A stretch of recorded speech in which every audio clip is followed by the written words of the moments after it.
Hey guys, Aaron here, and it has been far too long since I've been able to do a video, but today I'm here to talk to you about Destiny. The Destiny Alpha was this past weekend. I got some time to play, and I really like what I got to see. So I'm here to talk to you about a couple of different things, just to quickly go over it.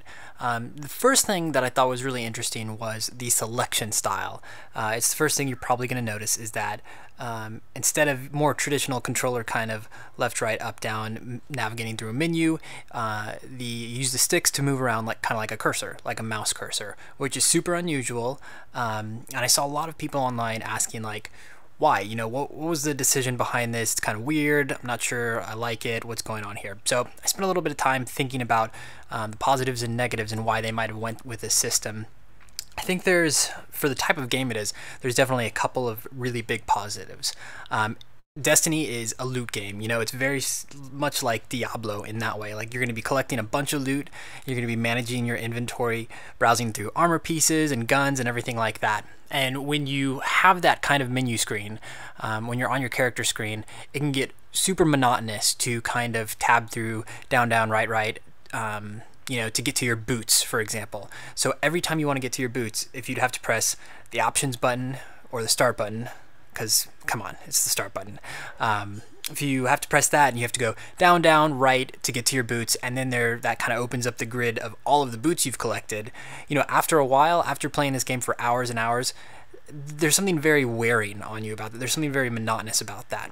So you could argue that, well, if you're using a cursor, you still have to spend that time moving that stick around, getting to that place. But since it's one fluid movement, since you're just holding your thumb on it, just like if you were moving your character, even mentally, you know, there's a little less work there, as silly as it sounds. You know, there's some less stress to it in that way. So I think that's a big chunk of why they did it. Another big reason is for tooltips.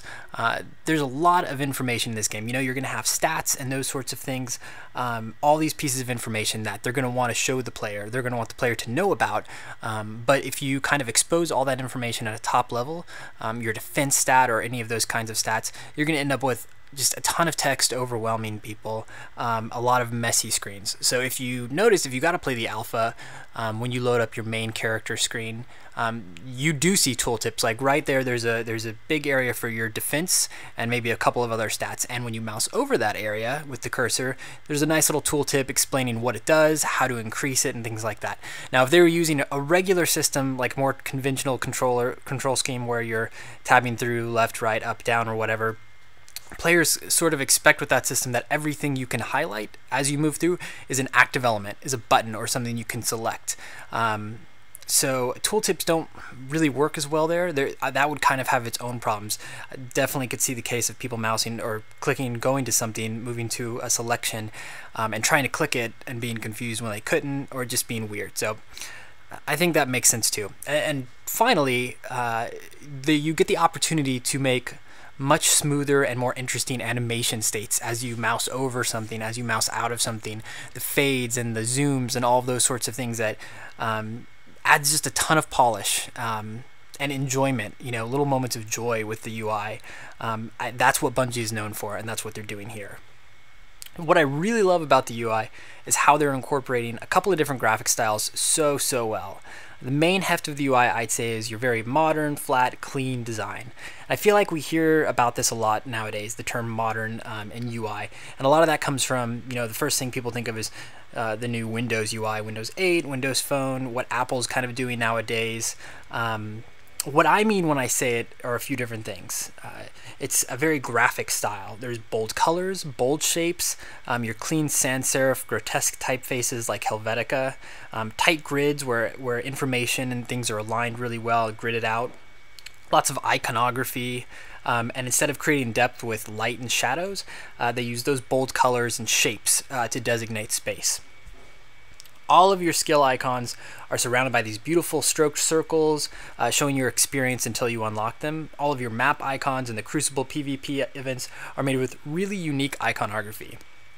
I have a lot of respect for Bungie here because icons are hard. It's hard to create something that's unique, that's one color with no shading, and that holds up at different sizes. You have to create something that has an interesting and really unique silhouette, because when you have so many icons back to back, it's really easy to fall into this trap of mush, basically relying too heavily on text around them to explain what they are. Everything can look very similar very quickly. In addition to that, when it comes to icons, so many things have been done 1,000 times that you really lose that kind of unique style and aesthetic that you might want in a game like this when you're working on a brand. There's a great site called the Noun Project, which is sort of like an open source repository of icons created by designers that you can use with attribution, or you can buy them outright and things like that. But there's sort of this mundaneness to them after a while. Iconography has become so much more important with the rise of apps because you have to convey a lot of ideas and a lot of different screens with a really small real estate. So what we end up with are the sort of predominant styles that everyone uses. You know, you've seen a search kind of search glass 1,000 times. Like, there's kind of one style and everybody uses that, and because it's there, there's a lot of people don't want to spend the time to explore it more, or maybe it's so well recognized that there's not a reason to explore it more. So again, that just adds to kind of the toughness of icon design. But if you look at the Crucible PvP icons, for example, you get a really great sense of what they could be, and the execution of them is all really interesting and unique. Just the way they've done those swords, like there's a ton of ways you can make a sword icon, and we've seen a ton of those ways, and there's something very standardized. Like, I can imagine what a standard sword icon would be, and what they're doing here, you feel the uniqueness to them. They feel like they fit in with this brand and the world that Bungie's trying to create. So everything in UI is really crisp, well gridded out, like I was saying. Talking about the character and gear screen is really interesting. It's very beautiful. There's a subtle bright gradient in the background, and again, it's very sparse. It's your character surrounded by a few squares for your gear and your equipment. Some nice little touches here is that when you're managing that inventory, if you have, like, for example, your boots again, or your gun, you have whatever's equipped, you can see an icon of that, small square illustration, and to the left or right of that you can see some small gray boxes indicating if there's other pieces in your inventory.